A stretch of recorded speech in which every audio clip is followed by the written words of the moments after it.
Commission. We'll start with a roll call of planning staff and members, and then I'll have Sean introduce kind of our guests and what we're gonna try to get after today. Let's start down here. Are you officially? I am. Okay, great. Daryl Reed, District 1. All right, great. David Merrick, District 3. Lance Enholm, District 2. Wayne Browns, District 2. Okay, Darlington, District 3. Cindy Watson, District 1. Sean Gardner, Community Development Director. Brittany Haney, Planner 1. Edward Neal, Code Compliance. Mike Lane, County Commissioner, District 1. Greg Fuller, County Commissioner, District 2. Wendell. Wendell is online.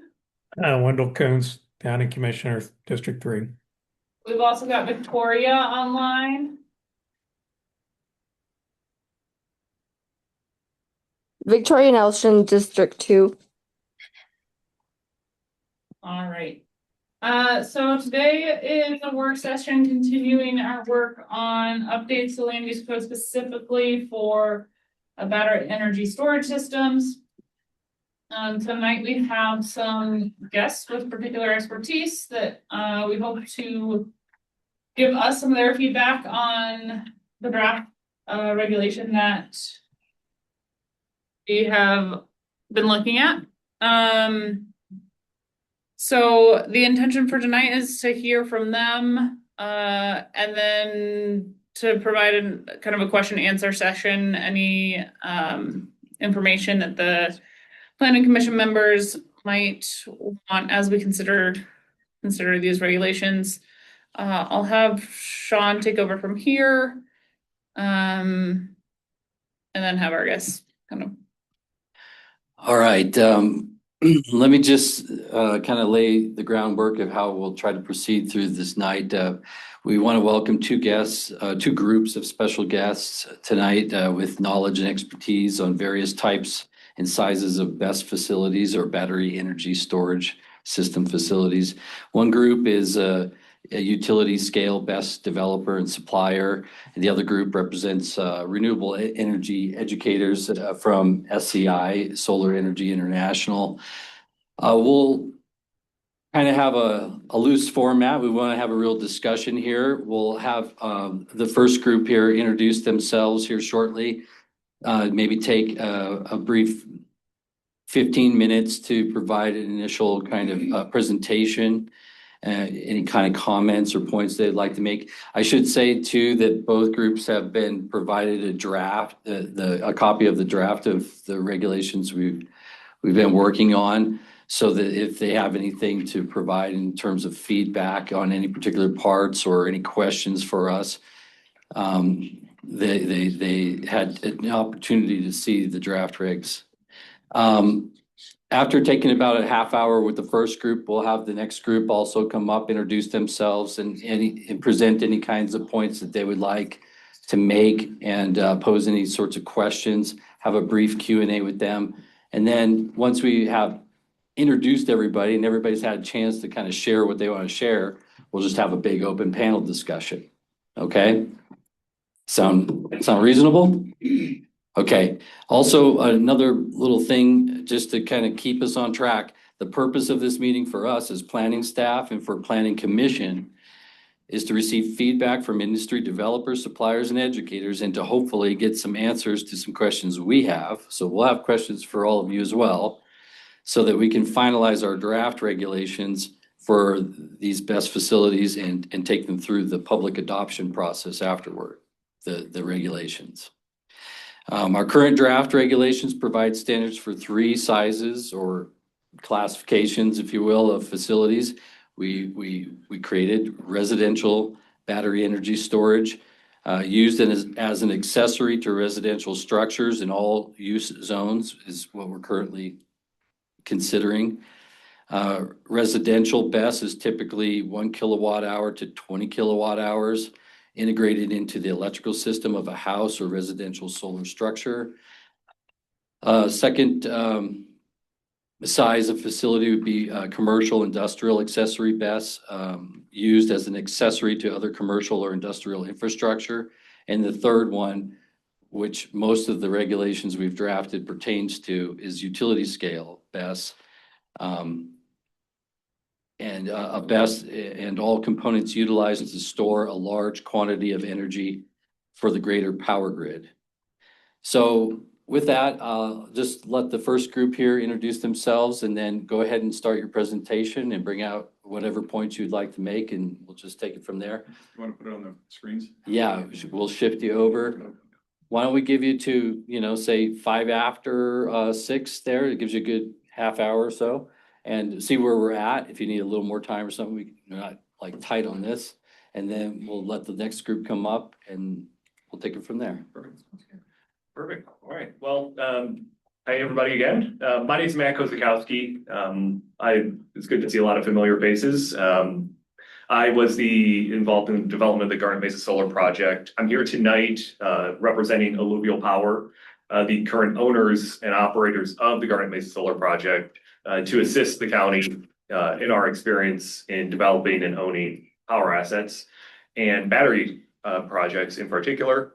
While most of my experience is in solar, I have built and put in operation a 175 megawatt utility scale battery project that went commercial operations about 16 months ago. That site was just outside of Houston, Texas.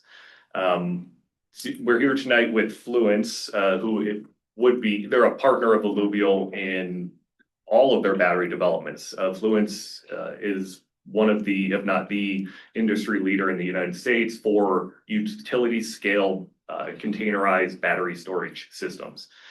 Jim he'll go through his resume and give you all of his experience here in a second. But I've built one facility. I have a lot of experience in developing power assets.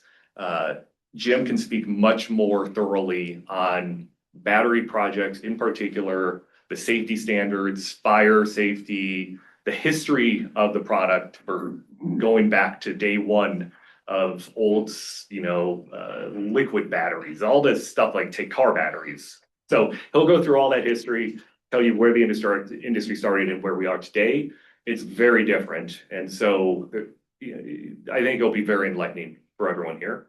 And then I have read the draft codes. I have a few comments as well, but I'll put those in after the end. I think it'll be helpful for Jim to go first. So I'm gonna hand it over to Jim. Well, thank you, Matt. So Jim Petrowski, I'm an old retired guy. This stuff on my face that you see right now, just get it out there, get it out. If you're outdoorsy, like I was, I hike, I snow skied, I water skied. This is a chemotherapy treatment on my face for skin cancer. So take care of your skin. So we'll start off with that. So I was in Arizona. I actually worked for Arizona Public Service, the largest electric utility company there, for 41 years. I retired in 2023 as a senior director over the renewable generation group. So I built that group from ground zero all the way up. Please share your screen if you want to project to the, Oh, shoot. yeah.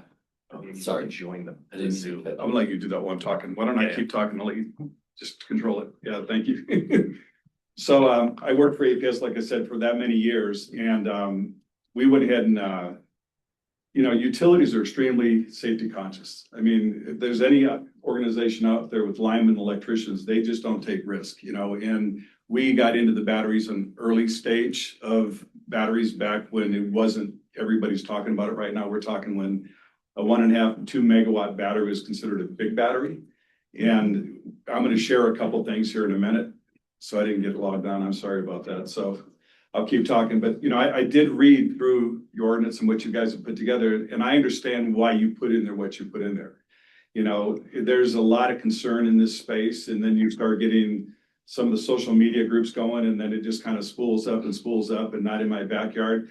And frankly, I'm going to show you a couple of pictures that I experienced personally, and I understand why that's the case. But what I'm really going to try to share with you is engineering data, real data from real fires, from plume, not studies, actual plume after Moss Landing. I've got a few slides to show you what kind of results they got from Moss Landing. And then you can use your model. And so when you're setting, like I read that you have like a 1,500 setback requirement, I get that. I understand why you're asking for that. But, when I look at something like that, it's like, why don't you make it a mile wide? why don't you make it, you know, you don't want to set an arbitrary number there because if something happens, they're gonna come back and go, where'd you get that number from? You know, NFPA or National Fire Protection Association, it's in your, you know, in your code, 855, they're there for the protection of people.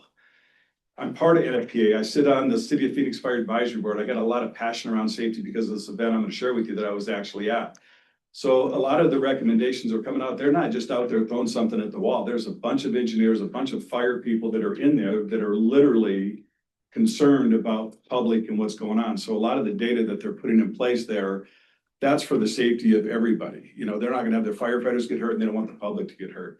So I think there's a lot of really good guidance in code that you can land back on if anything happens. Say, look, we follow the latest and greatest code. 2026 is just being published, 2023. So they're constantly evolving. It's changing and evolving as the systems change. So we're gonna get this thing here pretty quick. Matt, I But I'll sent you do- an email with the link. if you need. I'm almost there. Okay. Sorry about that. I just pulled my thing up, you know, but I wanted to kind of talk about the requirements, the water retention. Sorry. The water retention requirements. I was gonna mention the worst case scenario, some of the stuff I wanted to address that. The first responder, Your speaker is, it's muted. can you mute it on the actual Teams? Just turn your volume down on the The computer. volume's down on the computer. I don't know where it's coming from. So you want to come over here and look at this, because I was. Sorry. Sorry. Savvy, There we go. I think I got it. All right. just didn't mean to get up. Sorry, that's my fault. I should have said you guys up there. Do that long ago. Bless it. I think it's working. Okay. Good. Oh, that's part of the meeting. Yes. Okay. Thank you for doing that. How do I get this down here? Just Oh, right here. maybe hit that. Oh, and now minimize. Yeah. Is that covering up? Oh, no, we're good up there. Or we're good up there. So again, I'm gonna try to get through this in 15 minutes. We have a lot of time to talk about it, but basically the history of storage, I think it's really important that we go through this. You know, I use this analogy right here. And you know, when you look at, you know, the Model Ts, the Model As in the 1900s, they were the latest and the greatest and best that you could get literally at that time. You know, I mean, went from horse and buggy, and that was the best safety thing that you could have from an automobile at that perspective. And I don't know, you guys probably don't have Waymos up here, but we actually have the autonomous driving vehicles in Scottsdale where I live, and they drive all over. You get in this thing and you sit there and it takes you where you want to go. So that just gives you an idea kind of from where you're going. And the McMicken event that I'm going to talk about, I look at that is not 1900s, but in the battery space, when you look at 2015, that's like the 1900s in energy storage. I mean, there was none of the NFPA codes that were out there that we have today. A lot of that stuff wasn't out there. I mean, they took the knowledge that they had at that time and built the best systems that they could build at that time. But obviously, unfortunately, there's been a lot of lessons learned, and the stuff that you read about Moss Landing and in San Diego and even in Phoenix, that's all the older generations, the older technology. You know, the event that I'm going to show you right here, this is the McMicken event that happened. And this was, you know, this was considered a big system that we had at APS. This was one of my teams that we had, and it was a R&D project that we had. And I'm not gonna spend a whole lot of time, but I'm gonna show you, you know, you look at this and it's just a occupiable building. You can see a door that can go in the side in the green, then there's a far door on the back side. This was actually commissioned in 17, but you gotta think about this was being engineered in 14 and 15, way before the codes and standards that we have today. There was a major catastrophic explosion that happened that night. The pictures I'm sharing with you, I was there. And when I drove up to the site, this is what it looked like. So this is the back of it. That first picture was the front. And this is the back. And it basically just had a low haze coming out of this building like this. And there was a thermal event that was going on inside of the container. And it was actually called in as a brush fire. Nobody thought it was a battery out there because it was just a small, you know, amount of smoke that was coming across the ground. And this is about 2 hours before one of my managers lives out on that side of town, and he called me and he says, hey, you need to come out here. We actually have a thermal event. So I went out there that night. This is right before the door was open. So look at this. I mean, it's night now, it's dark, but the firefighters are there and you see absolutely no smoke. They were going around with sniffers. They were checking everything that the firefighters at that time were trained to do from a hazmat perspective. Obviously, these are hazmat crew. They were looking at this thing and saying, it's okay, it's done. And the reality of it is that what happened a minute after they opened it, there was a catastrophic explosion that happened. And 4 people went to the hospital, 2 firefighters literally almost died. One was in the hospital for 7 months. This event really moved the needle on safety regulations and what's going on 855. I'm part of that and what's happening in that. At APS, like I said, their utility, we shut down everything for a year and did a root cause analysis on what happened here. And we brought in all kinds of SMEs at that point. And this is why I've got passion and safety more than most people do, because I was there. I took these pictures I'm sharing with you. And so we looked at that, and then we actually wrote what we call Appendix W, and people like that are developers and that they develop an APS, it still exists today. It's above and beyond some of the even standards that are out there. Now, 855 is actually caught up to what we did at Appendix W, but that's how passionate we were about safety in this when we went forward. This is just a picture afterwards. You can see we're rounded that container. This is the back door that blew off the back of that from the explosion. This is a side door right here. And what I want you to look at is there's a helmet right there. You look underneath that, that's the door that I showed you in that first slide that's against that fence right there. The firefighters literally, you can see in this picture right here, this is the next morning, that's their helmet. It was 75 feet away from the container. It blew them through that. I was standing right there and watched this happen. So the passion that I have for safety is above and beyond. And that's why I do what I do right now, because at APS, we said, you know, there's going to be another event, but it's not acceptable to get anybody hurt.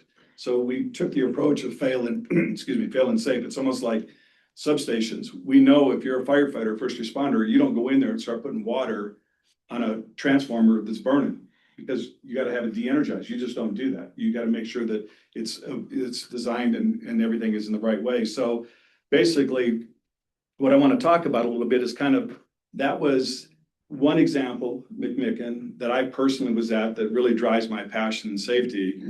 But then there was a lot of other ones, you know, there's a lot in Taiwan in the early days that they have moisture issues that were happening, but there's been a number of them that have been around the United States. And every single one of those that I'm aware of was the older technology. It's the Model A, Model T design, the NMC cells that they had, some of the stuff that was going on, and they didn't have all the standards in there.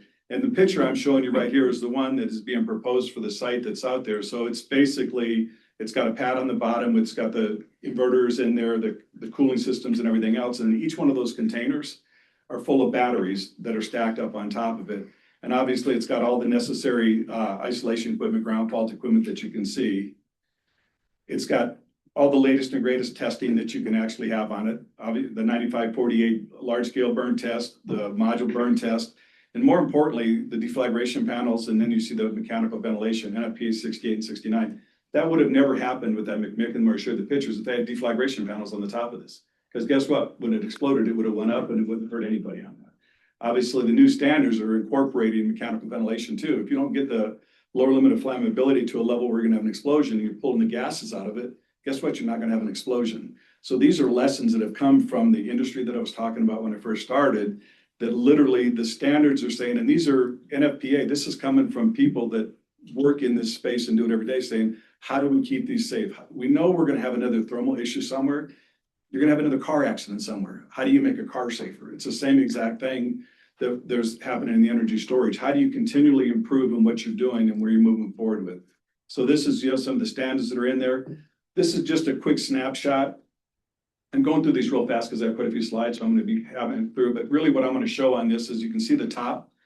Those are all the batteries. And then you can see on the bottom, you got the HVAC system, the inverters, the chillers, but this got the active ventilation. I want to show you that. So it's got the active and then the exhaust, and it's got these deflagration panels on there. So if there was an issue in one of either or one of those containers separately, it will basically identify that, and it will shut that system and that piece off. But if it was to go into thermal runaway, and I'm going to show you pictures because we burnt one of these systems that I'm showing you right here. I've got pictures of it on December 19th, just last month. And I went and witnessed that, because what they do is they test it and they look in to see, will it propagate from one container to the next when it's actually in full flames. This is really important, the data collection point, because with AI coming out, you know, when you look at it, a human being can't track all the things that are going on. When you're talking about 2,000 plus data points that are collected across the system, a human being can't see if you got variations between voltages and the batteries and everything that's going on. Now with the AI and they're overlapping all the different technology in these, you can see it. So the idea is if you see a heat issue or you see something when you're charging a battery that's not reacting to its peer, you can actually isolate that before it goes. So the systems are getting safer and safer and smarter based off of the technology. So God forbid you have a situation, you plan for the worst, but the whole intent here is never to have another situation, because with data, you can shut these things down and start looking at it way on the front side of what's happening. And obviously there's 24-hour remote, and you can see all the analytics and stuff that go behind that. This is the fire test I was talking about. These are actual pictures, literally, that were just taken December 19th, like I said. And you can see we put burn test on everything. So in the pictures, so people don't think it's a real fire. And they set the real system up that you can see. So it's got, just like you saw, the 4 containers on top of the one. And what they're looking for when they ignite one in the center, they want to see, will it propagate from one side to the other? Will it go across the aisle? Will it go, they got one right in the back of it. Will it actually start the one behind it? And then there's literally hundreds of thermocouples. Those of you know what thermocouple is, it's actually reads the heat flux. So they put them inside the adjacent containers too. So not only seem to not catch on fire, but what kind of heat are they seeing in that? So there's a ton of data that they're looking at. Plus they look at the plume, and the plume study that they do on top of this. They're taking gas samples at the same time that they're doing it. But to give you an idea, sometimes when people think about a battery going on fire, literally they cut a hole in it this big and they took a blowtorch, and it took over 30 minutes of just constant heat on the side of this. And when it caught on fire, it takes a long time for it to burn, you know, and that's when we were talking about when you're doing your modeling on worst case scenario. I witnessed many of these burns like this where they're actually engineered set up burns. And it's like watching paint dry till it finally goes. And then it literally goes from one area to the next area to the next area. I mean, it'll take sometimes 6, 8, 10 hours for that size of a container to burn out. My point is when you're doing a worst case scenario modeling, the probability of that thing erupting and all going in one time is 0. It just won't happen. I mean, I've been to Safe Labs, and this was done in Arizona, but in North Carolina, Safe Labs, another big engineering firm. I mean, they put heated plates in there and they can't do it. I mean, it's just really, really hard to get them going. And once they go into a thermal issue, they will slowly, and then they'll start. And then once you get a pretty good flame, you can see on the top there, you've got a full flame that's going, that's across the top of the system. The picture on the right, I don't see it there, but you can see that's a picture after it was actually put out, and we didn't put it out. 0.0 water, that's another thing.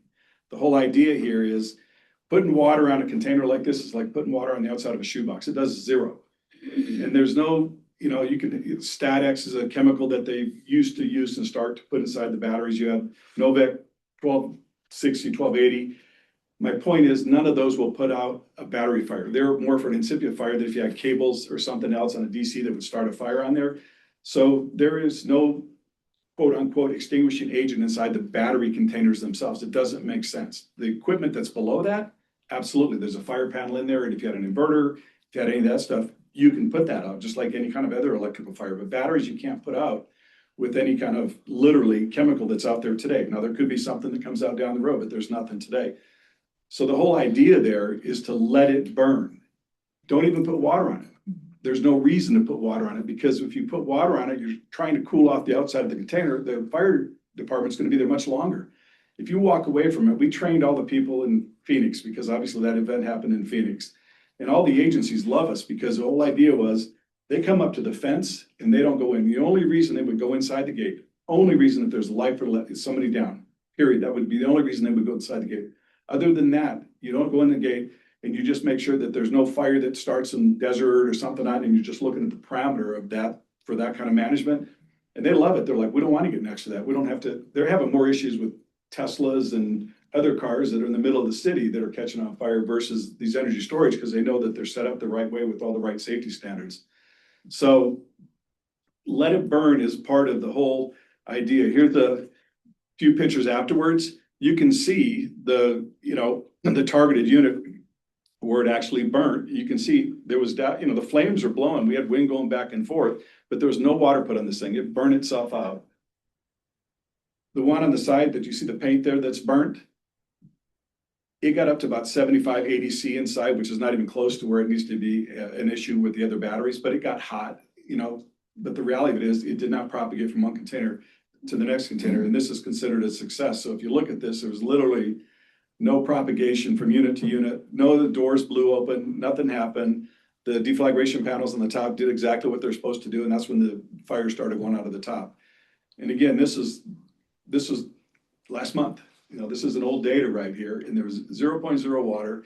We didn't have to worry about containment of water, because guess what? We didn't put water on it. So that's an issue you don't have to worry about. You know, and then having water on site, you don't have to worry about that. Now, some sites, they're wanting, you know, to maybe control a little bit around where they'll put a 5,000 or 10,000 gallon tank on there, just if they had some surrounding that they needed to deal with. But I can tell you at APS, we put batteries on every one of our solar sites when I was still there. We went back and retrofitted because we built a ton of, you know, solar plants, and then batteries came up, and then we went back and retrofitted and put batteries with the solar. We have water on none of them based off of the engineering and the data that supports that. Zero. This is the data analysis. So this is just an example of gas sampling, and you can, I'm not going to read through all that. You can read through it yourself, but I mean, they're looking for everything in this when they're taking the plume studies and looking at that. And when you're going to do a plume study, you want to take real data and put it in your model. You know, you don't want to just take some hypothetical thing, take the batteries that you're burning, the chemistry you're burning, and take that real data, put it in your model so you can see exactly what you're getting on the data. And then this is, you know, I'm going through this pretty quick because I know we don't have a lot of time. This is actual public data right here from Moss Landing that happened over in California, huge event that was over there. But I think the important part, and you can get all this stuff online that I'm sharing with you here. So this isn't something Jim pulled together. This is something that's online. And you know, California is super conservative when it comes to environmental impacts and everything that's around there. And when you look at this, I'm not going to read through everything, but I'm just going to go to the top right. If you look at that, that was above health criteria and below health criteria, and all the different sampling areas that they did right there. And they took tons of those. There was none that were above the health criteria as far as air monitoring measurements and sampling results. This was here real-time air monitoring that they did. The same exact thing. They picked up, there was one, the PM, you'll see a little green dot over there. They had a little bit in the one measurement that they had. And this is a big area in California that they're looking at, and also right adjacent to the site. This is actually the soot plume. So where did all that soot go and what was in that soot? So they took the actual weather data from that day and look at the soot plume. And if you look at it throughout the incident, and you know, and this is, again, this, I can't read it because it's saying in there, but it says it showed no health issues basically. And then there's another contractor that did the same thing, but that was the state that is working on that. So my point where I'm trying to go with this is that this isn't, you know, Fluence has tons of models that they will put together for every product they have and every project that they have. So they will take it for a project that you're talking. They will put a model together with the criteria of what they're putting out there. But this is not somebody trying to sell something. I'm not in sales. I'm actually a third-party consultant. That's what I do. I do this for a lot of people because I have passion around safety. I don't want people putting something out there that's not safe. But Fluence, I work with them because you pointed out, they were leading in this industry. They really take safety as serious as I do, and they're doing all the right things. But they've got plume studies that they go through on everything. Here's the soil test results. This is another example. 351 soil test. The little green dot right there is the location of the actual fire itself. So they did have some contamination on the soil, but they were putting a lot of water on it too. So when you have water and you're taking all those, literally the plume is coming up and now you're taking all those chemicals that are in that plume and then you're washing it down the side. Guess what? You're going to get some in the soil. But if you let it go up, you know, one of the things that was interesting, we experienced this when we were doing these tests. The worst case that you're going to have is zero wind and no flame. And you got a little thermal issue going on because that's when your gases are the most intense. The minute you get a flame, you're burning up all those constituents. I mean, it's burning up 90% of what's going out at that point right there. And literally taking samples around a site, Fluence's recommendations, NFPA's recommendations, 150-foot setback. You know, and you guys have 1,500 foot, and I get it and I understand why you do. But this is off of real data. This is off of real projects that have gone up. I'm not telling you what you should or shouldn't do. I'm just trying to explain to you data that's out there that you can get that's not mine and support good, solid engineering business decisions that you want to do. You know, and then this is just a few, you know, key takeaways. You know, I talked about 150-foot distance setback, you know, fire emergency, allow it to consume itself. You know, I mean, I talked about being on the City of Phoenix Fire Advisory Board, you know, and we laugh about it because fire departments like to put wet stuff on red stuff. That's what they're trained to do. And we laugh about that, you know, and I just, Cal Fire up in Sacramento started last month, and I'm part of that as well, where they put 21 people on the board because they're going through and they're looking at the best safety standards that you can get out there. And it's across Cal Fire, it's not just in Sacramento, it goes from San Diego all the way. And they also have the state AHJs that are in that as well. And we have another meeting in Sacramento on February 12th, and then again on March 2nd, that they're looking at all the stuff that we're talking about right here and trying to get what does, you know, they use NFPA, but they're getting subject matter experts from, you know, Tesla to come in and different people to come in and share this kind of data and show so that they're setting up the right safety for everybody that's around and looking at the plume studies. Last Friday, the CEC, Certificate of Environmental Compliance, we were on a call with 7 of those people from that area up in California talking through where Fluence is going to share all their plume study information with them under an NDA, obviously, so they can run that in all their models. They want to look at that in the CEC up in the California area as well. And then literally, this is just some of my personal recommendations. I mean, I think you need to do plume modeling on every single one of them. You need to do an HMA. You've got that in your requirements. I think that's solid as a rock. I think your setback, your setback, I would look at that and say, I wouldn't paint a broad brush on that. I would use something where you're looking at, you know, actual data and testing and engineering from your plume study to determine what that setback is. You know what your minimum standard it should be, but then determine what that is based off the technology you're putting in. So use real solid engineering data and make these developers get it from the people that like I'm representing right now, Fluence, to get that work and give it to you so you can make good solid business decisions on that. You know, I think I demonstrated you don't need a water retention at all if you're not using water in there. And water isn't helping it, you know, let it burn and consume itself. I mean, Fluence isn't the only one. There's a ton of these people out there that are saying, the fire department, let them go home. They'll be gone in 8 to 10 hours. There was a fire down in Phoenix, and it was a building. A lot of these older ones that are happening, they're buildings. Fire department was there for 2 weeks. They put 5 million gallons of water on that fire inside that building. It was ridiculous.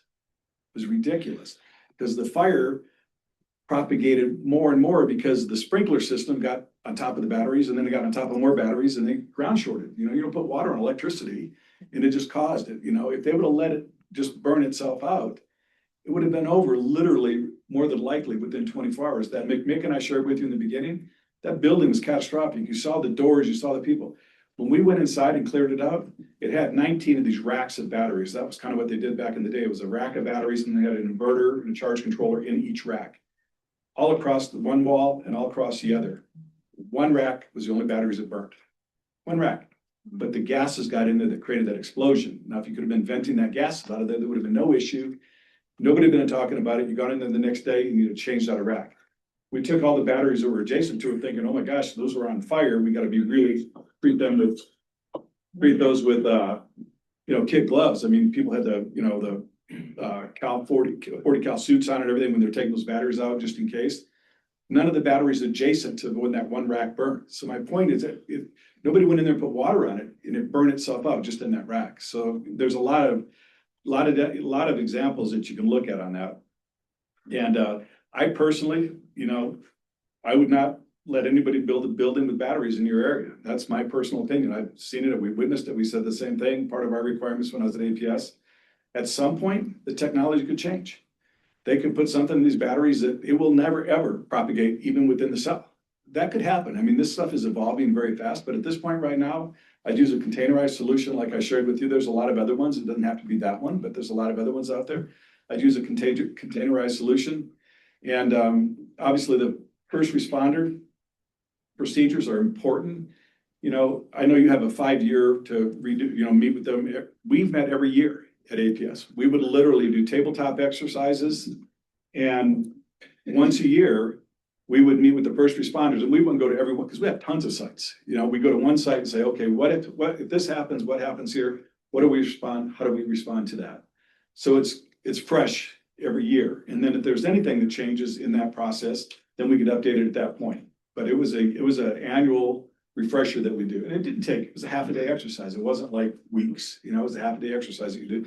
A lot of those tabletop exercises we could do like on Teams, like we're doing right now. We could sit up on Teams and literally go through the process there. and get people answering questions, say, well, has anything changed here? Is it, but the rule was nobody goes inside there. Just like a substation, we treated it as a utility guy. We treat it like a substation. First responder shows up, you shall not go in the gate, period, unless somebody's down. And let it do its thing. And you let it do its thing, you get a hold of the developer, they'll roll somebody out there, and then they'll make sure, and then you can turn it back over to the owner at that point. So I went through that really fast. I could make that take an hour and a half. But I know we were very limited on time. But I just want to give you an example that, when I talk about this, I have a lot of passion about it, because I lived it, I've seen it. And that's why I do it as a consultant. I'm very blessed. I don't have to work. I've worked for the utility for 41 years. I've got a nice little pension. I don't need to work, but I do this because I care about safety and everything else and go around and talk to people literally about safety in the battery space. And I think I would live 150 feet next to it personally, based off the engineering data, what's there. I would personally do that. Would it be all right with the other group of guests if we took just 5 minutes and asked a rapid round of questions and then we have you guys come up? And thank you for ending with your kind of recommendations. Were there more? I think my next one's just questions. We're recording this so we can all kind of go back and play it. So I'll probably have to listen to it 5 times. Well, and I will answer any questions until midnight if you want to, whatever. I don't know if anybody has real rapid questions. I got a couple, but I'll let you all shoot if you got any, just kind of quickies. Off of FLUENCE.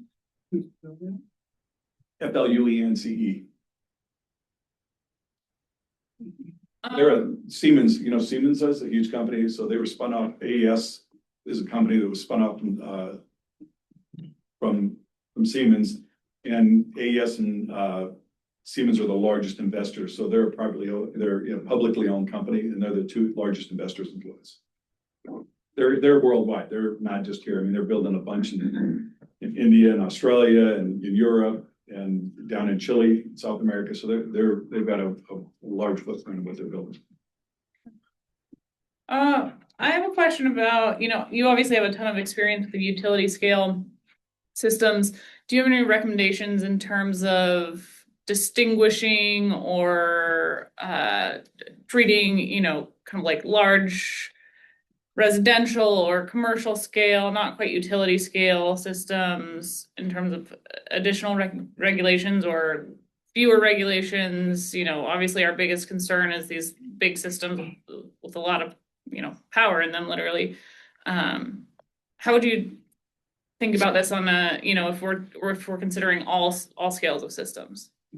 Yeah, so it's a great question. I'm not an expert in that area, but I have a battery on my house, and I have it because it was an R&D project for APS. I mean, I didn't pay for it. They put it on my house because we were doing R&D. I wouldn't have bought it myself, but it's cool to have one. And we've actually burnt those too. When I was at APS, we went to a third party and caught those on fire. My recommendation is that we saw some people in Arizona that were wanting to put them in like even a master closet. There's absolutely no way in hell, excuse my French, that I would put one inside a house like that inside of in a garage is a different story if it's done the right way. But my personal opinion, again, I'm not an expert in here, and it sounds like these guys probably can answer this a whole lot better than I can. My battery is not inside my house; it's on the outside of my house. That's what I would have. But again, they can probably answer better than I can with testing. I'm not sure what residential batteries have to go through from the testing. I know the rigor that goes into the utility scale. And what I really want you to shift your paradigm when you think of these huge utility scale sites. If it's designed and built like this, it's not. It's a cube at a time. Mm-hmm. It's a cube at a time. So when you have an event, visualize that one that I showed you that's burning, and that's what it is. It's not the whole thing burning. Well, then on that note, I mean, what I kind of picked up is you got a system for preventing ignition by monitoring. First of all, that's the first layer, first set of defense. And then you prevent explosion by venting. And then you prevent spread by having separate modules. Okay. Mm-hmm. So I'm curious to know, like, how do you stop, ignition from happening if you're monitoring and you see something, do you just discharge that module? Is that how you get to that? So you usually, yeah. So usually what the data showed us in the past on most of them, they typically, if they're going to go into a thermal issue, it's when they're charging and then when it's charging at the higher side. Okay. So there's a lot of heat being generated and then when they're charging. So with the new AI and these larger systems like that, they can start looking at the details of their charging and batteries. Sometimes if there's something that's going wrong with them, there'll be a signature that's different than all their peers that's being charged at the same time. Okay, So the intent is with the new technology and everything that's coming out with this is that you would be able to isolate that and say, okay, we're gonna turn that off. It's not acting like all my peers. okay, then what do you do? Well, at that point, then the system itself, you could literally shut that down and then you would have a maintenance crew come out later because you didn't have a thermal event or anything else. You would treat it like any other piece of Examine equipment. it and somehow Examine find it, out. and pull that module out and put a new module in. What about this venting? What if you get a thermal runaway and you vent so that you don't get an explosion?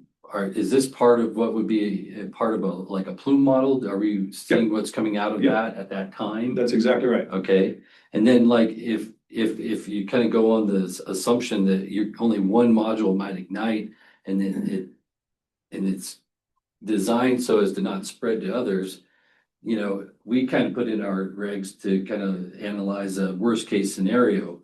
Would that be what you would say would be a worst case scenario is only one? Absolutely. And I would even say, we would look at, when we did it at APS and I had a whole engineering team. I'm a business guy that learned and has a lot of passion in this because I was there, right? But I had a whole engineering team, project management team. And we would look at that and say, okay, we would look at modules within a container like that and say, okay, what is the worst case scenario with the module would it propagate within that? And then that was what we would look at for worst case scenario. We wouldn't even look at the whole container because just like I shared with you, it takes 8 hours or so for it to propagate through that container. So your worst case scenario, you're taking every one of those batteries burning at one time. And the probability of that happen is 0.0. It just won't happen. It's not like gasoline. It kind of gets hot and then starts another one. It gets hot, starts another one. So The only case that might happen is if you have two modules that are independently misperforming or something and both have a thermal runaway at the same time, right? Is that kind of what you're theoretically, but you've got hundreds of cells inside there. So theoretically, to your point, even if you have 4 of them, it's still got to propagate slow. So that would be maybe 4 times faster. So if you wanted to take 1/4 or something of what the modules are and do a model on that would be more realistic than taking the whole container. Because if you take the whole container, again, I got videos I could show you of that fire. If we had time, I've got a video. But I mean, it takes a long time. I mean, I was standing there watching this thing and then finally get a little black smoke. And then once it starts burning, then you hear some popping. And then you get a little bit more popping. And then you get a little bit more flame. And then it pops. And that's every cell that's kind of doing this pop thing and pops and it's burning. So it propagates within that container very slow. And then finally it gets to a point where it's roaring, but the big flame is all the plastics and stuff that are burning that already went through the thermal issue. It's not the batteries, it's the plastics around them that really is causing the big flame afterwards. All right, sorry, that was it for me. Oh, no, that's fine. So do you take out the language of worst case scenario and put most likely scenario? Is No, that I what you're would- saying or what? I would define it, go ahead. Yeah, NFPA 855 actually defines that worst case as that scenario. So you can Okay. just point to the HMA standard Okay. and it's in there, just written. Got it. Okay, thank you. And that's all off of data. Trust me, those guys aren't at NFPA just swinging the bat on it. They're looking at real data. Our other group here has a question, probably maybe this might be a nice segue for you guys to introduce yourself. I mean, unless somebody else has questions, I wanted to just ask on the tail end of yours. One, it's fascinating to hear your story about this. And thanks for sharing that. Could you tell me what technology those batteries that were involved in the explosion were, specifically the battery chemistry, and then potentially also the chemistry of the battery that you've been sharing with us that your company sells? Yeah, NMC, was the first batteries and LG Chem, and LG Chem's got a record of having some pretty bad ones. You're in the industry, so we know there was a big slew of LG Chem batteries that the NMC had some major issues on those. And these are all LFP batteries that we're talking about here. Okay, and that's okay. So lithium iron phosphate, Yeah, lithium iron iron nickel, manganese, cobalt. Thank you. Thank you. Yeah. Right. Which are all lithium chemistries. Right. They're lithium, the thing, Yeah. the main ingredient, right? But various ways to do that. And the LFP seems to burn slower. It's not as dense a power, and that's why most of your cars are NMC still, because you can get a lot more density in those batteries. Versus the utility scale, you have more room typically, so you can use an LFP, which is it's not as dense as far as energy goes, but it typically reacts slower on this propagation and stuff that you're doing. Every one of those fires that you see in the battery one that I shared here, Moss Landing, all of those are all old NMC batteries. And guess what? The brand, the name that I just said, that's what they are. I mean, I'm not trying to throw them. I think they've come a long ways from where they were, but those are LG Chem batteries. I'm sorry, I've got a question. So one of my concerns is the technology, excuse me, is rapidly evolving. Are the NFPA regs keeping up with that as well? Yeah. That, And you know what I mean? and How that do one, we like, now know what technology is gonna look like in even 3 years Yeah. or 5 years? well, that was actually one of my recommendations after reading your code. I think you were pointing to the 2024. 23. Or 23. 23. Yeah, there's the 2026 iteration that I would recommend switching to, because there are significant improvements. Like the setback question in particular, 2026, it's like, it's a standard. It's now not a number. It's like NFPA 855 says your setback should be the result of this very prescriptive engineering study process that tells you at what distance any event would be determined to be safe. And so then, like, you could set a minimum, obviously, you don't want the battery on the property line, but it'd be like a minimum of 100 or 150 feet. Or that is, stipulated by following the HMA process in 855. Okay. And that would be my recommendation for doing setback. But I think your question is legitimate. I mean, we all know what code, you're a code compliance guy, right? And. Because I'm about to read the part that we have in 26 for the exhaust ventilation. Yeah, 965.14, it states, worst case scenario is described as simultaneous boost charging of all the batteries in accordance with the recognized standards, as their worst case definition. So I'm assuming that is going to be different verbiage in the 26. Well, the HMA has a standard for running the plume model that stipulates the worst case expected plume is generated by the one. Yeah, guys, this is on the 855, right? That's what I'm saying. So you're saying HMA is going to work in accordance with the new 26 855. Yeah, so there might be a definition for worst case, but the HMA version of a worst case plume model is the single module. And also, just reiterating, this is one of the things that I just want to reiterate and understand. You really can't go wrong if every project has worst case scenario as per description for your 855 HMA. That plume model, if it fits within the property lines, would indicate that the boundaries are appropriate and safe, rather than trying to spitball yes. a setback. I highly recommend that. Use engineering. There's a lot of smart engineers out there that know this. I mean, 10 years ago, that wouldn't be the case, right? But today, there's a lot of people out there that really have gone through this and understand it and studied it in depth, and you can get a lot better information. But to your point that you asked a minute ago, Lance, codes drag behind sometimes. That's why it's important to stay plugged in with what's going on. I mean, this is a perfect example, 23 to 26, right? That's when the published that they're changing. But those of us that are in the industry and you're working with partners like these guys, they're following that because they know in their mind, they're already looking at that. I can tell you the company like Fluence, and that's what I like about them, they're right on top of it. They got a fire engineer, Alan Rhodes, that literally is part of 855, and he knows exactly what's going on. So he's bringing that knowledge before it becomes code back to the table and saying, okay, we're going to engineer that and integrate that into our systems now. We're not going to wait till 26 and do it. They're part of that. He's a voting member on 855. I call into the meetings on 855, but he's a voting member on that. So that's the way to stay, working with a partner that is engaged with the code. So their product is staying ahead of when it's published, because like electrical codes, you all have the same thing. It's like, okay, it takes a couple years for you to get your new electrical code out, right? And there's been some changes in that. You don't typically have to retrofit that unless you're redoing a major deal. In this space right here, I think the best way is working with a partner that's staying ahead of the code itself before it's published. And that's what I'd recommend. Thank you very Jim and much. Matt, thank you very much. Can we just give NCI a little chance to introduce it? Maybe just pull a seat over to the side, let them come up, and sit back. and then we're gonna all come back together here, so we all have some more time. It's all yours. Okay. Yeah.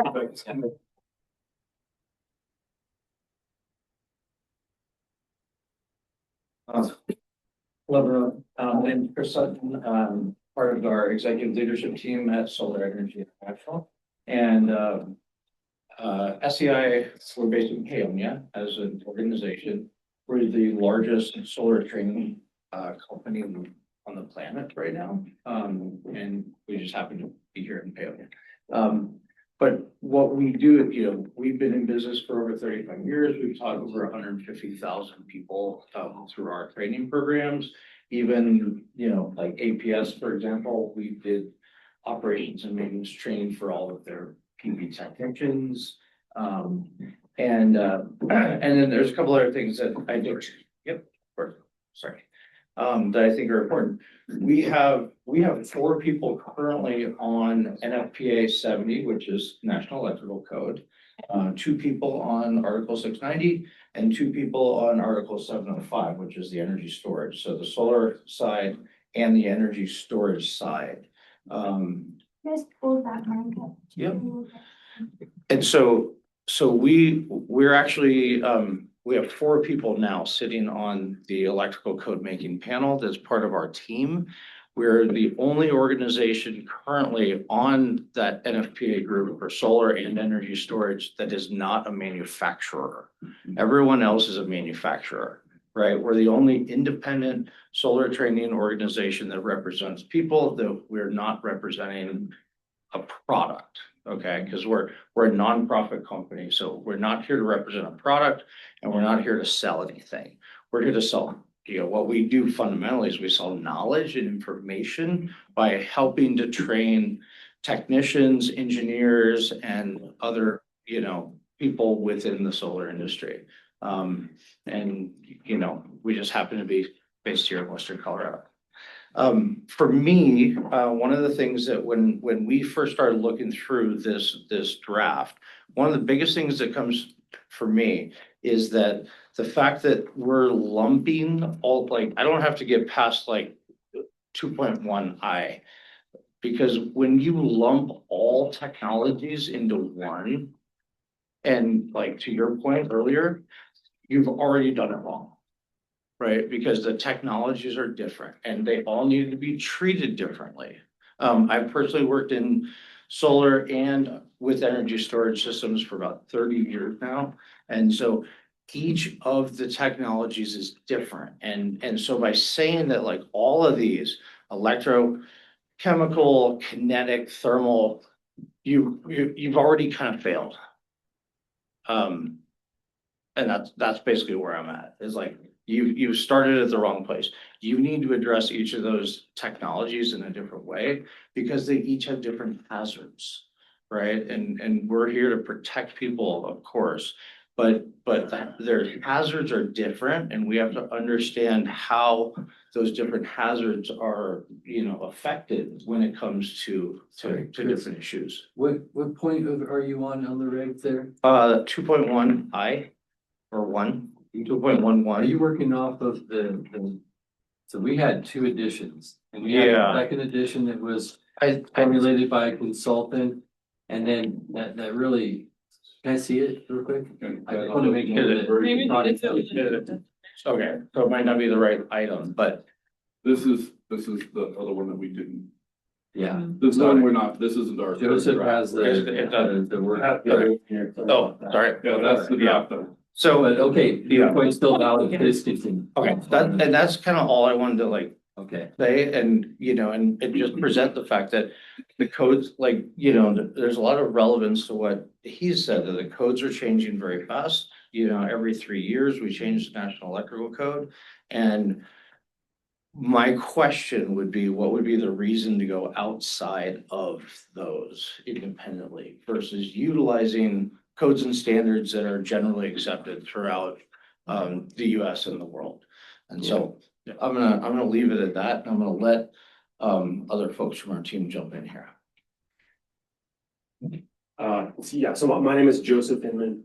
I also work with Chris at Solar Energy International, helping educate folks. We do have some utility scale classes, but it's not all of what we do. A lot of we do has to do with residential and commercial systems as well. These guys from the industry are really up on the cutting edge of their particular technology and their particular stuff that they do. But we just felt like we needed to speak the town of Paonia actually shared with us that initial draft Yeah. and asked us for opinions because we worked with them a lot. We put solar on their town building. And so they looked to us and said, hey, can you guys help us? We don't know what to say in response to this document. Yeah. And I've been talking with Sean and we've looked through this newer version that y'all have. And I think what we mostly want to do is be a resource to the planning group. And I'd love to participate in a discussion, and maybe share some points. We did invite, I've got Daniel Bailey here and, Calvin Angel and Cynthia Cooper over here. And then we also invited Brad Burritt. These two guys both teach at SEI as well, but they also have their own companies installing battery systems and solar systems. And Brad is, I think Brad's company's gotta be the largest company doing solar installations in the county. And maybe not on utility scale, but large commercial. I worked for Brad for a long time. Brad works with batteries all the time. And so we just felt that bringing some folks in the industry in, particularly that first draft, really seemed to have some verbiage in there that it was sort of unclear what the restrictions were gonna be about residential battery-based systems and small commercial systems. And I think that's one of the things I want to say to this group is I think that's really important that we create really clear definitions of those categories because they're very different systems.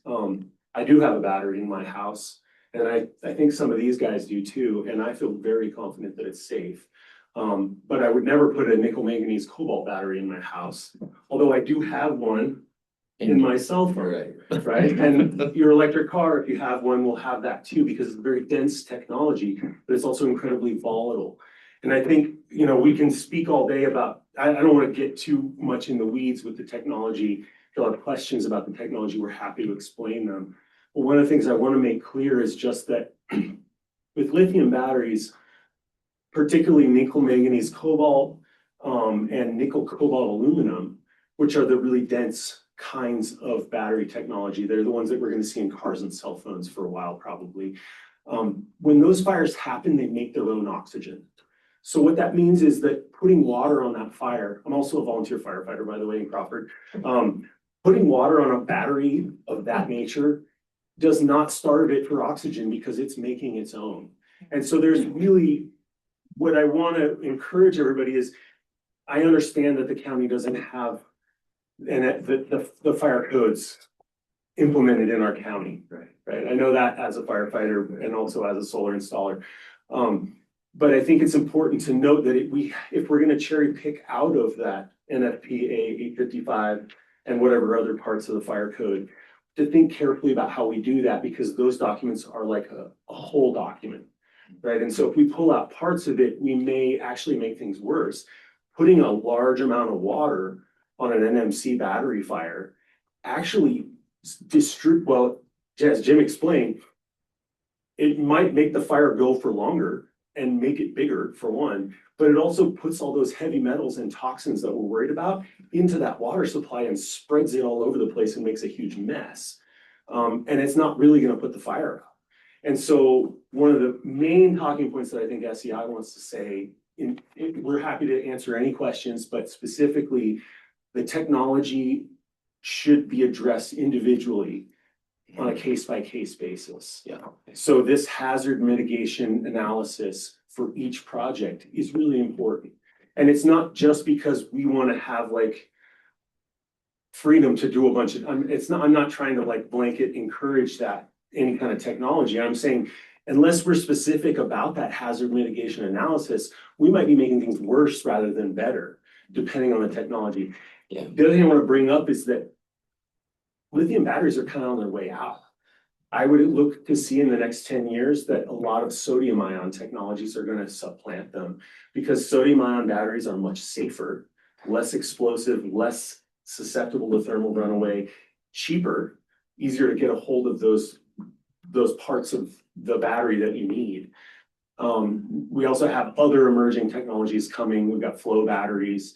Some of that stuff may be out there. We don't know what's going to come, but I want to encourage the county to think carefully about not making some blanket regulation that would limit our ability to grow and to make our own energy here in this county in a way that's effective for us.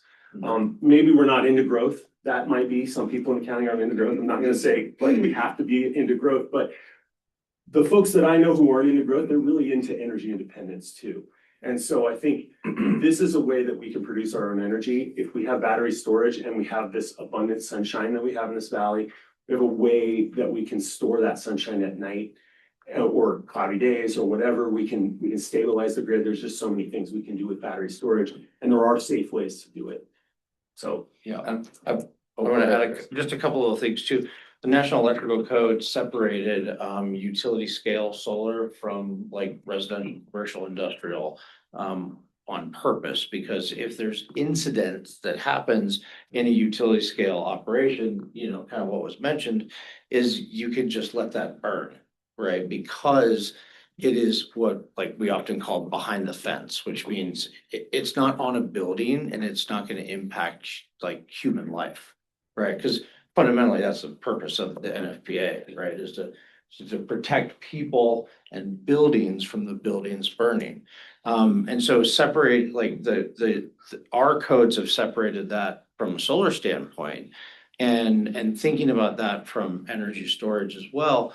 You know, we have a certain amount of things that we have that are risky in our homes or on our homes already, whether it's propane tanks, you know, and anything else, right? So there's a risk factor. We have vehicles in our garage. We have, you know, all these sort of things. So, yeah, so we need to kind of think about all those things a little bit just separately and how we protect people, properties, homes, businesses from all these various things. And as technology evolves, we just have to really be aware of that because it's moving really fast. You know, it's moving really fast. And so we don't want to, what I don't want to see, and like I said, you know, our business for us is not hardly even here in Delta County, let alone Colorado. We work all over the planet. I just don't want to see us hindering like our opportunities here in, you know, this county and, you know, Western Colorado for energy storage and energy independence going forward. And whether that is renewables or not renewables. I mean, a lot of battery systems and energy storage systems are used by utilities for grid stabilization. It has nothing to do with solar. And so grid stabilization and all those, you know, benefits that come with that are not solar related. They're voltage and frequency fluctuations, and they're trying to make sure that when things go up and down, we have a more stable electrical grid. And well, we don't want to hinder that going forward. That's why I would like to see us like look a little more cautiously. So I just want to read, just so the version that we presented, that we can work on the newest one, I think we're going to the old one. It indicates that residential battery storage systems are allowed use, not under our purview. Are you saying we should change that to now we regulate residential use? No, I don't think it should be changed in any way that is different than what the National Electrical Codes and the NFPA standards. Okay, I just want to make it, because right now we have like allowed use. I didn't know if you were saying, hey, do we need a specialist for monitoring our home use? No. And home units, because right now we don't have anything on it. And I'd like to point out why. As an installer in Delta County, an electrician, we get an inspection every time we do anything. And there are companies right now that will sell on the internet directly to the consumer. And if I can't go by the codes, if I can't live up to what is in this document, then I can't install it, and they are going to go install it on their own.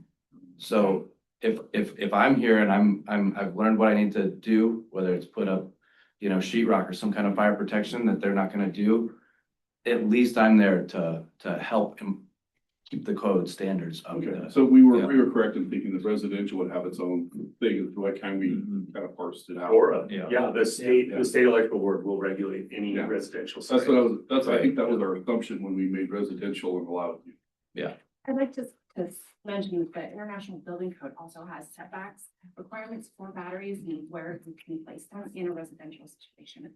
And that would be a really good thing to reference. I know Delta County doesn't have a building code or that they go by, but it is helpful in situations like this. And in the battery installations that I've done, working with the state inspectors, the AHJs, they reference that. And so that's, something that maybe you would want to incorporate in this. Yeah, and I'd point out too that it does separate commercial and residential and the requirements, they're very different. Commercial requirements are so much more stringent than residential, and all of the products are usually listed for specific applications.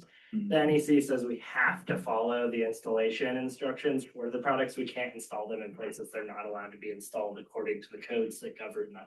So I think leaning on those codes, everybody continues to say, doesn't have to say adopt it necessarily, be like, you must comply with the provisions of this section in this code if you're gonna install this.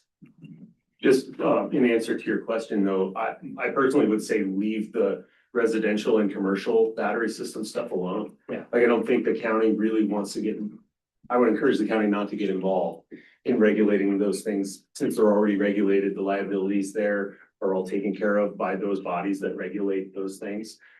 On a utility scale, though, I think it might make sense, given that certainly the NEC doesn't apply to utility scale projects. And then also in terms of, because we don't have the fire code adopted countywide, I think it makes sense to figure out a way to put some provisions in there, but I think it's really important we do it technology specific. Yeah, leaning on the science that's available, because this stuff is huge all over the country. They're doing these studies nonstop because it's changing so rapidly. Some of these codes are even coordinated 1 year apart, so that when a standard is implemented, people have to start following it, and then they see what the problems are, and then the next code follows up to correct that, and they cycle them like that intentionally. So it is almost impossible to keep up with how fast it's moving, but they're doing the best job that anybody in the country can do to do that. Thank you for Yeah, I want to thank you for your making yourselves available to us also, and I apologize, I'm embarrassed that I haven't reached out to you sooner, so thank you for coming tonight too. Very knowledgeable. Yeah, you're a great resource right here locally for us for this subject matter, obviously. And do you see ways that if you have the wrong edition, but that edition over there, I don't know if you see ways that you could help us to, make some kind of good revision that are pretty simple and get us down the road. The stuff, most of it that I really would have, I don't have like a red line for you, but it's section 7 and 8 that are really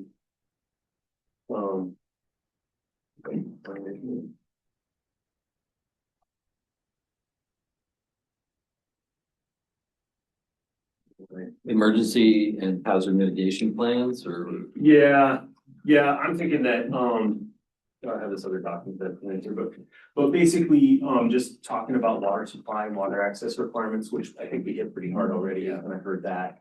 I just think using the hazard mitigation analysis on a case-by-case basis to solve any of those concerns that I have. And then I do think that it might be helpful to add technology definitions to your code if you want to, just so we can be clear what they are. That doesn't necessarily have to go in there. The hazard mitigation analysis should take care of that. Okay. But it could be helpful just so we know what we're talking about. Because I think, I don't know, that was my first question to Jim, was what chemistry are we talking about here? Because they're very different, and it's really easy to, when we start talking about NMC batteries, which, as a first responder, that's a scary proposition. If an electric car is on fire, I know it's trouble, right? Same thing, a utility scale project with NMC batteries all through it is a scary proposition. But in a lithium iron phosphate battery bank, not such a big deal. Very different animal that I'm going to be confronting as a firefighter. So that's kind of where I'm coming from there. So I think we might want to include that, or at least be really clear in our regulation that it's going to be specifically catered to the technology. Right. And that, is probably going to cover anything that I'm really concerned about. Another good reason to point to chemistries is that if something else comes out, like the sodium, it's not included in that in this regulation, because it won't really be applicable, and it could, in the time that it takes to, change it, it could you know, you could stifle some options. Yeah. And I don't know how long that takes. If that's just a year, maybe that's not a big deal. Do you see a way that we could write standard regulations that could apply across the spectrum of potential new technologies, or is that Well, I think, The hazard mitigation analysis. Yeah, I think effectively that does does that. cover it. Yeah. Yeah, I mean, that's But most what about utility the- scale the- project, oh, go ahead. What about the site design standards? That's just gonna have to be specific to the technology too? It is. Unfortunately, I think that, and I don't know how the county would go about implementing that Yeah. necessarily, but that is how the NFPA 855 works, right? It doesn't make special rules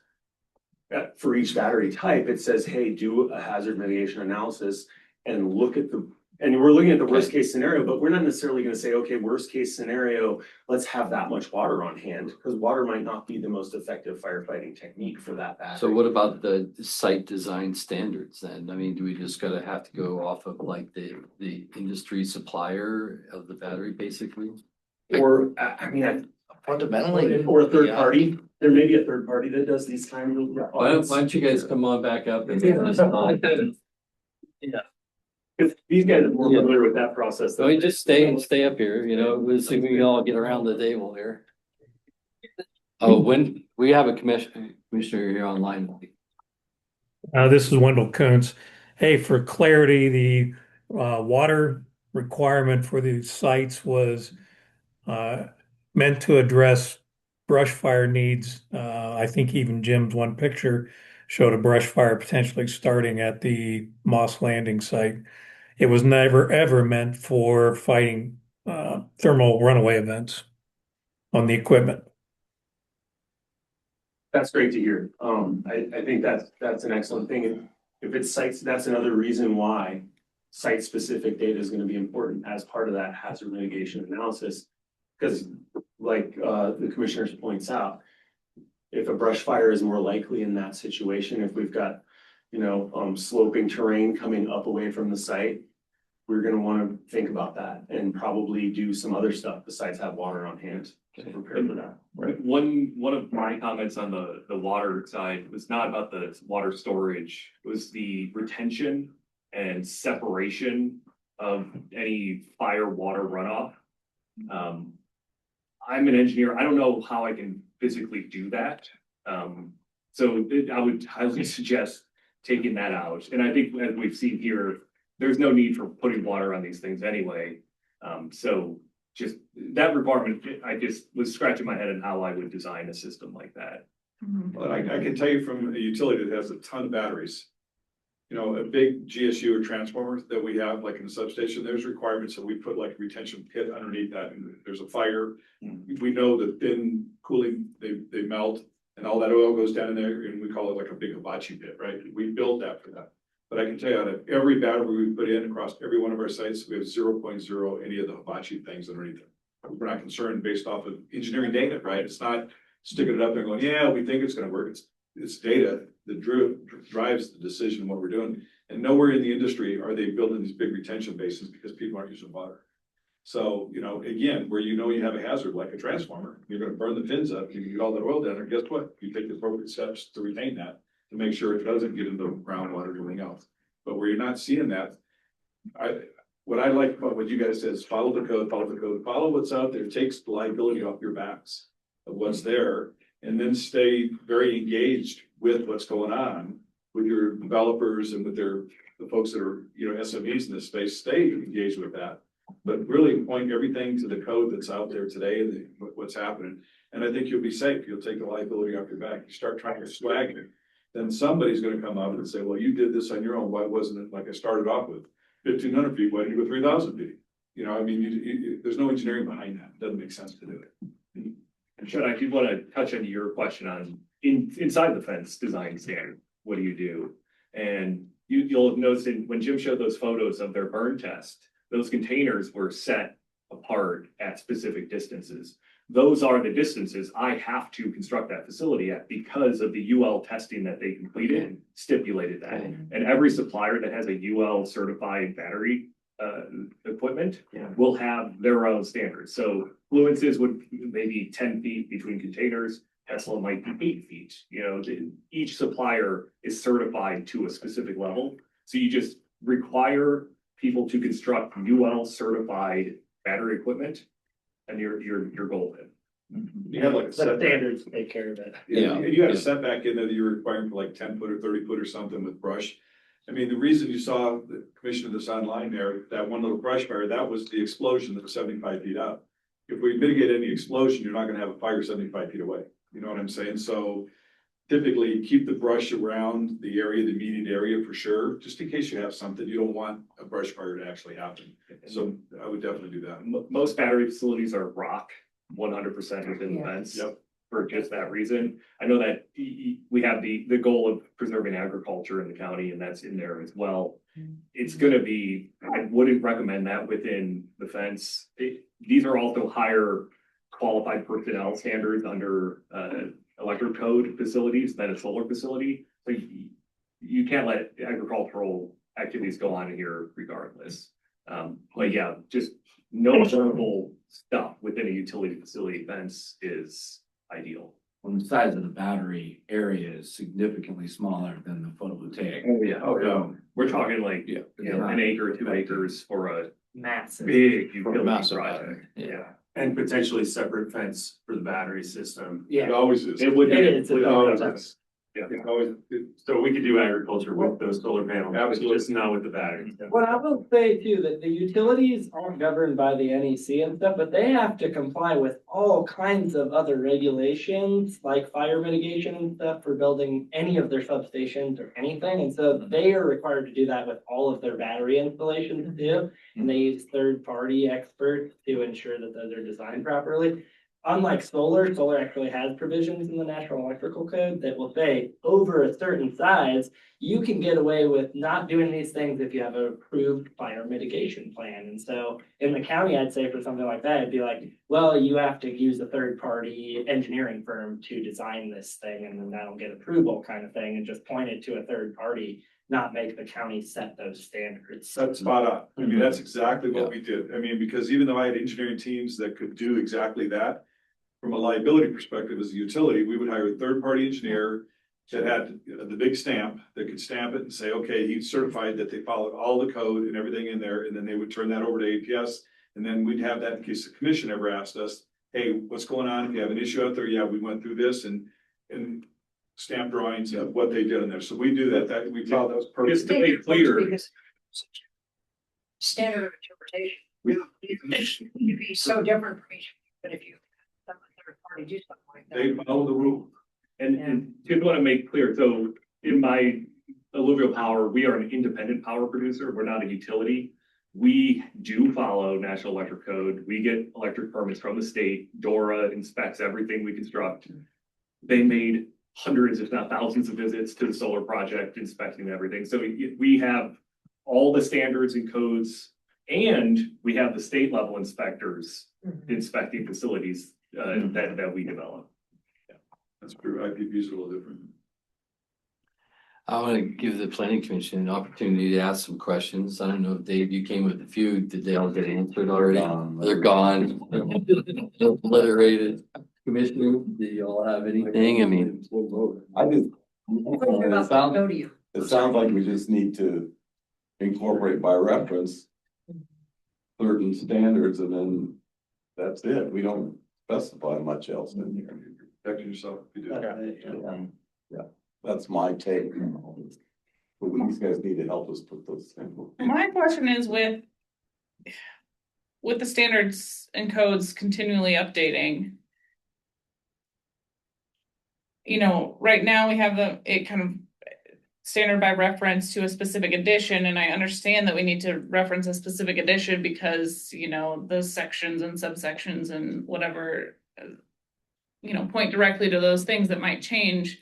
But do we need to come around and update this section of the land use code every 3 years as the NFPA updates every 3 years? I think you just say certain addition and then as amended. Okay. I'd say for the most recent edition that's available, if you just put that in If there. you're referencing a specific section, in that section numbering gets changed. You don't have electrical code, but the jurisdictions who do have that exact same issue. They either every 3 years, they revise and just accept a new one. Yeah. Or what they more often do is they cherry pick the new, or, what's new, and they apply it.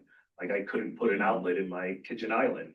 So thanks to the latest revision, that they cherry picked that in there. So like, I've seen it done every way. It's like most recent addition, but more often it's like when we did our big update, we chose an addition, and then when there's revisions, the commission gets together at that point and says, we like this, and then we flip it in. Colorado's had always a tendency of being like the first to adopt. Like within 6 months of new electrical codes, Colorado always adopts a new electrical code as a But standard. they'd always give at least 6 months so people can get ready too and Yeah. adjust to what's coming. Yeah.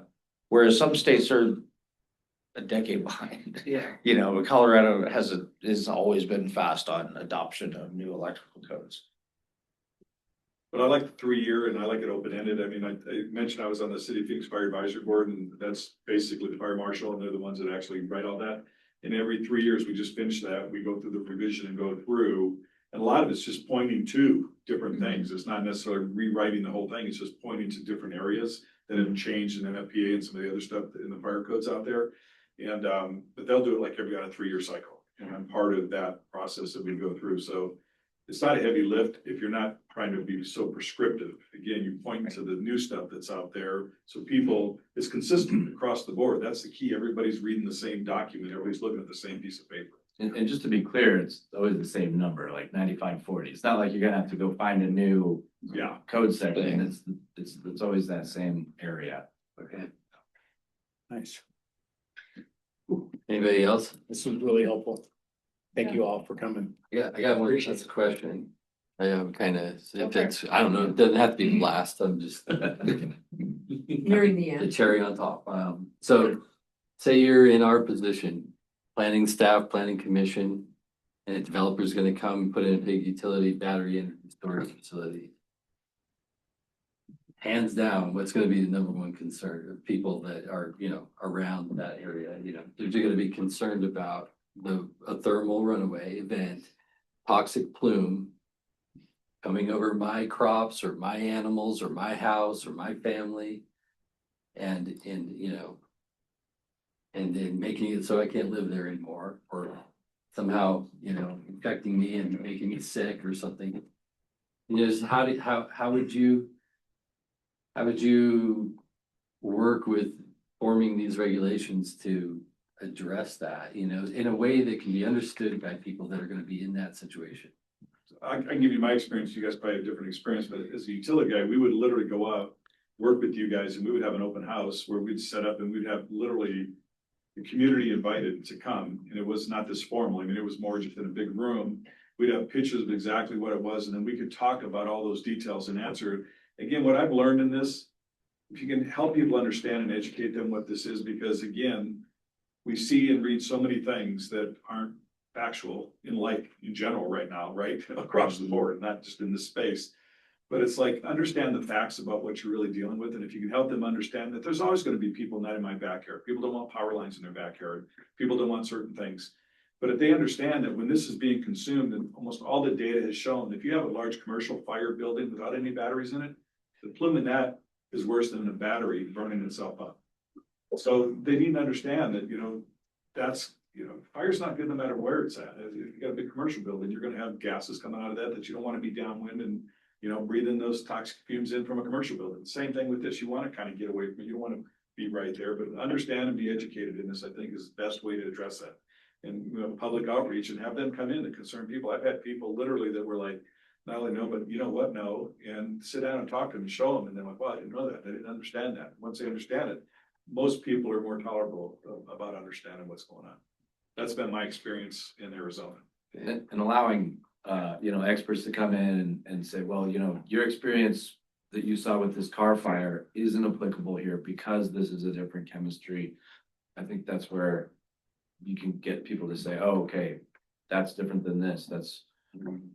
I know my gut reaction was gonna be, is it nastier than a double I'd burn it up? Yeah, I mean, like, right, there's a lot of plastic and there's a lot of it, like, of nasty stuff, but like, you know, if you have like you know, double wide modular that goes up in flames, like, that's nasty stuff. And I think the number one thing is just public education. A lot of people don't know what's in a double wide or how nasty or any of these things. So I really do think the outreach thing and actually getting ahead of it and presenting it before it's just something that they're hearing about and engaging the community. And honestly, if there's a developer trying to approach the county to do a project, have them take some of that on. Honestly, the mining industry is really familiar with moving into a new area and engaging the community about what their activities are gonna be. Community often doesn't trust them to be, how safe their, you know, project is. That is true. Yeah, that's fair. I want to say one excellent question. Obviously, that's what you guys are here to do. Because the county's gonna look to you and say, why did you let this happen if something like that goes down? And I really want to say that NFPA might be the best thing that we can do here. Because that's a standard of protection that exists all over the country where experts are sitting down at the table and looking at specific technologies and making a plan for each thing. So I think that actually the best thing we could possibly do is to look to that standard somehow. Maybe we're not adopting the whole fire code, but somehow pointing to that code and saying, hey, it needs to be done with this in mind, following these standards. That's going to be the safest thing, because then when something goes wrong, we have that to lean on, as opposed to some willy-nilly stuff we came up with. Because some of this stuff, we might think we're doing the best thing and actually not making the safest choice. And that's, you know, that's the concern that I have. 1,500 feet sounds great, but, you know, there might be no reason to go that far away, for one. But there might be some other thing that we're gonna plan to do to solve these problems that could come up that isn't specific to that technology or to that site, that in the end could come back and bite us. And so I think that's probably gonna be the best thing. If you guys want a test case, I'm the test case. I'm right across the street from, it's Mr. Guzman. No, it's DMEA. No, you're a contractor. Well, Matt, you're a bullshitter. I'm sorry. Chuck, I'm gonna ask you not to disrespect our guests. Kate, give me a second. Chuck, I spent a lot of time here. I understand, but I did not open public You guys comment. Convince me that it's gonna be safe. I'll be all on board. But up till now, it's smoke and mirrors, guys. That's the way it is. I appreciate your time. I got nothing out of this except another show. So, thanks. I'm sorry for that. Continue. I think all of us have been enlightened by your presentation, and I'm sorry Chuck doesn't feel the same way. If I could maybe just Yes. one more comment in general. Well, first, Brian McCurdy, he had to drop, but he asked me to just give you thanks for just letting us present today, and he apologizes he couldn't make out here to see you all in person. But from the developer side, just one overarching comment. You asked a lot of the developers in the application packages, which is perfectly fine and reasonable. I think for us, it's going to cost us $500,000, maybe $750,000 to put together the package you're asking for. And a big challenge for us is ensuring, that's a lot of money to invest when there's a lot of subjectivity in the result. And the current version of the code, it says, follow 855 at a minimum. And or this, and there's a lot of subjectivity such that we could follow everything we think is correct. And then we get to the commissioners and, well, I wanted to see this, and then it's a rejection. And so just the more that you can be prescriptive, get everything in the code you want, we will deliver it. It's just, we need to know what you want so we can build the system that complies with the code. I think that's our biggest kind of feedback. Just tell us what you want, we'll make sure a system is safe, it's delivered, you know, like to everything, to all the standards the community and the board wants. We just need to know what it is. So that was just my big closing comment, I think. Heard and then clear. Yeah. Thanks. Nice. Okay, And there's always a guy like that, no matter what. Even when I've had the open meetings, there's always somebody. Brad, you have some. Oh, I don't. Oh, yeah, Brad, would you like to add? Yeah, thanks. It's great to be here. That's amazing to be able to be here on the front of this. My questions are mostly about formatting and language and just a couple of things. The table, the land use table shows, approved for residential, but not for commercial, industrial, accessory. That's what we're deliberating on. What we're gonna require for all those zones has not been determined, so it's just a dash for right now. until- Okay. That's always the last thing to be decided. Yeah. What zone are we gonna allow it in, and, you know, it'll be a conditional use. Okay, so for residential, it's approved. It's allowed. Allowed by right, essentially. Right. No review, and we have not really gotten into the weeds about in each of those zoning districts, what type of review essentially we're going to. Okay, so for commercial industrial accessory BESF, there may well be different. Yeah. Letters there depending on the zone. I mean, I guess that's a question I have for the folks here is that, you know, this table 2B is always kind of the sticking point on all of the land use issues that we talk about. Okay, which zones are we allowing and permitting are such bad words because they're in here, but they mean different things. In what zone do you have to follow a certain thing? You know, we're talking about the standards are the same, but essentially, can you come in with your application, everything's to code, you're good to go, you give the sample of approval, do you have to come in and have a public hearing and go through all the steps? So, or in what zones do we say, no, it's not allowed at all? So are there specific areas of the county or zones that you would think requires more review or whatever? So that's, Brad, you were still in the middle of something, but that's kind of a thing to think about for everyone. Do you think any of this should be zone specific? From the utility scale perspective, I think we should go through the full process, no matter what. But for battery systems, I think there should be no restriction. Because there could very well be a use case where a small scale utility system could be installed, say, adjacent to a substation near a neighborhood to defer the transmission upgrades that DMEA might need to do. It could save millions, tens of millions of dollars of extending new transmission lines by plopping a battery right next to that substation. And as long as you follow the hazard mitigation analysis that determines the safe setbacks, you're covered. And so, yes, it's still utilities great scale. Everyone here would get a chance to review and approve and make sure it's safe. But I don't think crossing off wholesale for battery systems makes sense, the same way you might do for utility scale solar.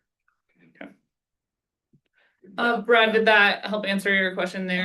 Yeah, a little bit. And, you know, my question then is focused on the commercial and industrial. Mm-hmm. In the exceptions in section 4F2D under exceptions, item 2 says residential BESS and commercial accessory BESS are considered a use by right, but may be subject to reporting requirements, etc. So that seems somewhat in conflict if the commercial industrial are restricted or otherwise prohibited from some zoning districts. I think what was in our thinking in that comment, and again, which version do you have? The new one. Okay, thank you. Was that for first responders to know where there are significant, you know, battery energy storage systems so that they arrive on the scene and like a utility scale, we got all kinds of requirements for signage and all kinds of notification and training and everything. But for like a large commercial system on a business or something, how are there requirements? We have Maybe those they're already- requirements. Okay. Yeah, that's where we keep leaning on the codes. It's gonna be Alright. very prescriptive about what kind of labeling and what personnel have to have what information for commercial buildings and stuff like that. So. Okay, great. And then the last thing in the exceptions, item 2 there. It says residential and commercial accessory, but it does not have the word industrial. While the table, the land use table does have industrial, as does the definitions. Okay. So I assume that's an omission in the exceptions paragraph. Yeah, we'll note it. I think it's just sloppy editing of trying to combine two documents and. Yeah. Okay, and again, thanks for letting me be here and, yeah, we'll be able to work with whatever we come up with, because it's a good process. All right, does anyone else have any other questions for our guests? Okay, Sean, we did a lot of work on this last meeting. There's been kind of basically an update to this draft that you guys are looking at even since then, that we've kind of talked through. It seems like we might need to go through one more time as a planning commission and kind of synthesize some of that, take into consideration what we learned tonight. Which thank God we have a transcript, because I mean. Yeah. Like a lot, I mean. I think, it's gonna probably take a pretty serious revision. There's a couple of significant points made, about water and all sorts of things, and incorporating by reference the codes. It just might, it's gonna take a lot to identify. I mean, SCI sort of offered a little bit of help on this, so might pick you up a little bit on a red line or two. Did write a red line for you. Okay, all right, good. I didn't want to speak to it while I was here, but I can hand you that. Yeah. It's a blue line. Okay. Great. I don't know. I don't really know where to take it from here. I think I need to listen to this again and look at that kind of stuff and talk with people outside of this a little bit. Sure. I don't think we can do much more work on this tonight, but it does seem like, that there's a lot to take into consideration, and probably warrants a review of all the stuff that we looked at last week and went, great, yeah, sounds good. We don't know anything. But well, I think the exercise of us having drafted something and gotten through it and talked about it and all that kind of prepped us to be a good, hopefully decent listeners, and did hopefully absorb something more than we would have had we not done that in the first place. So yeah. I'm coming in late to the game here, but is there other drafts from neighboring communities that we can utilize? There's lots of drafts. Very dangerous, I'll just say it out loud. Because one neighboring community got it kind of off the internet and they just picked a bunch of stuff, and then the neighboring community next to them looked at theirs and then they copied off of that. A lot of times they're just not very comprehensive. If you guys have recommendations of maybe other drafts that we can look at. Or other counties that are getting it right. It sounds like the prevailing recommendation is reference the Wendell? Thank you, Madam Chair.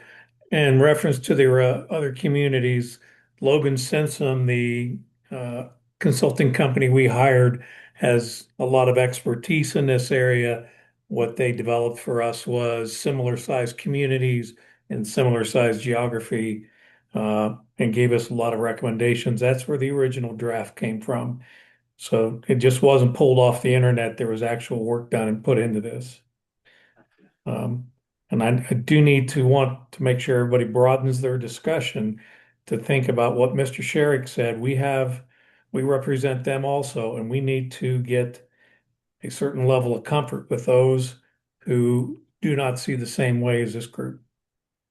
Sure. Thank you. When Commissioner Kuhn says, you know, the original edition, we had an edition, we started back in October with a consultant, you know, an AICP planning consultant, you know, to kind of give us a draft. And then we got hung up on a lot of these kinds of, how do we determine proper setbacks or site approval location and stuff? Should it be determined by the HMA plume model? That's what we were thinking, you know, but we don't know what those are and all that. So we went out and got another, you know, consultant, and it was Logan Simpson that gave us that second edition, which you have there, Chris. Mm-hmm. That's that.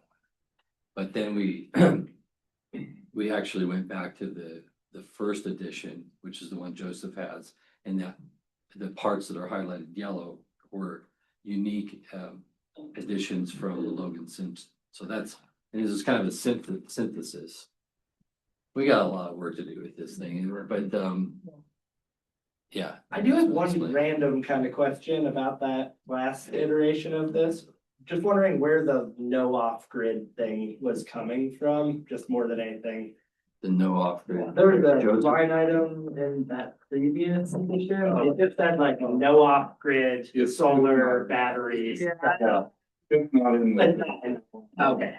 No, I was just kind of curious if it was like people were concerned about people doing it unpermitted or what. Sorry. It's not more recent. Yeah. Okay. Yeah, I think probably my thought is that we wrap it up for tonight. If staff has time to kind of work on some of the recommendations that were approached, or at least kind of come back with the synthesized. These are the areas we think we need to look at again. I mean, we have a whole section that we didn't even look at before that you were going to talk to Robbie about. But yeah, some of my bigger concerns are the first point that Chris made of like just even the definition of what we have yeah. S is being too broad, that you can't approach it that way. You got to be specific to the technology. So that's the real big conceptual shift, I feel like. And then we just need to incorporate by reference all the UL and NFPA stuff that's appropriate. But I'm still a little hung up on like, are we cherry picking? Is that a problem? It sounded like you said that at one point. And my question would be, what is the impetus for reinventing new rules that are different from what the rest of the country uses? We just need to have some mechanism to approve or deny an applicant, you know, and it's gonna invest $500,000 to even come up with all the application materials. I can give you the UL. The ULs are easy. There's only a few of them that are applicable, and you can just pop those in and you'll be covered. And then NFPA 855, and that should do you on the utility side. Then the state on the DORA level will cover all the electrical stuff. And then that lowers, like if I was in your shoes, that lowers my risk factor. Of saying I'm adopting something that is nationally recognized and standards versus I hired a consultant. So that may be something that's slightly different than what, one county or another county is using. And so I mean, that's where I would lean just personally, because it lowers my kind of risk factor, because I have a thing to look at and say, this is a nationally recognized standard. So, I mean, if I'm a developer and I'm gonna be, constrained about like site location and setbacks based on the HMA, are you just pretty much thinking you'll do the pencil sketch of that right off, to determine whether or not a particular site is even viable or not? Is that kind of how you approach it? From the get-go. You kind of can get the ball on the green, essentially. Yeah. And then you run an HMA and you kind of fine tune it from there. That would be the approach. And of course, we're gonna want to have an independent third party take it, you know, and Well, if we set would- that, right? Or We don't do the HMA. We hire a licensed independent third party to do it. how are we gonna review it? And then. Yeah, that's my question is if we're referencing all these other standards and codes and we have no experience, like what standards are we, like how are we writing it? So when it comes before the planning commission, we can look at the application and go, You could. yeah, that sounds good. Like we work a lot with a company called Fire and Risk Alliance. I don't know if you might know of other firms who do similar work, but. Pillar is another one. Yeah, you should have them on, like, they should be your battery HMA reviewer. They're probably gonna do our HMA, so maybe not that, But there's other ones. but there's other firms who ones do out there. that. And like, the guy who runs our firm, he's a voting member of 855, so like, there's firms who specialize in this. I would recommend, yeah, you retain them. It shouldn't be too expensive to have them review an HMA and write like a detailed summary report, maintenance terms, like. Is that typical? Uh, I mean, you know. I've only planning lived in for- Texas where they let you do whatever the hell you want. I'd have to lean on Jim for what's typical on party Well, review. we had an engineering team that was pretty fluent in this space, so my engineers would look at the third-party review that would come in, and we'd look at it and we'd approve it or deny it based off of that. But we've also used a lot of, some of the setback, we owned all the land, we're behind the meter, so to your point, we have a lot more latitude, but we'd always hire a third party to, inspect everything we're doing. Is it advantageous for a planning department or a county, to hire a third party to interpret it to the public so that it's not coming from the applicant, the interpretation of what this means? Yeah, I see your concern, because it's like, okay, you're drinking the same Kool-Aid that they, you're like, okay, I understand that, but I'll see if I can get more information on that, because we work with a lot of different permitting agencies, so I'll talk to some of the experts who do this, I'll see if I can get more Yeah, information. that would be helpful, but knowing this particular community, having gone through the solar project. I mean, that's the big thing we learned. I don't know if it was you, Mike, or there's someone else who said like at the last meeting, it's like, if you ever do this again, public meetings before, like multiple public meetings before you come to even your first application. Yeah, I think that's definitely part of it. And like, I don't know when in the sequence would be the right thing, but I think it would be helpful if the county could lean on their own third-party licensed engineer, like saying, yes, this developer did this report. We agree with the findings. We agree from an engineering standpoint, this is safe. Versus, you're up there doing your final vote, and if you're comfortable enough reading the report and making that judgment, great. But I think the community would feel better if there was a third-party expert behind it, at least. I would hope so. And maybe that helps with people like Chuck or who may not ever feel comfortable no matter the evidence, but we gotta do something. Okay. I think to show independence. Right. Because I'm the capitalist, like no one's ever gonna trust the developer. That's That's the reality you gotta face. You can still ask him to pay that third party for the. We have that in. Sorry. Like, he has to pay These these other other guys guys to take his thing. Right. Yeah. But I Right. will also, like, I mean, we had no skin in the game here, but I will back you on what you made earlier, though. What you don't want is wishy-washy rules. Cause like if you have clear guidelines, you can meet those guidelines. But wishy-washy stuff means you gotta go back and forth and everything costs you way more than it should. And we don't wanna increase costs, we don't wanna increase costs of energy here. And to be clear about those rules and guidelines makes your job easier.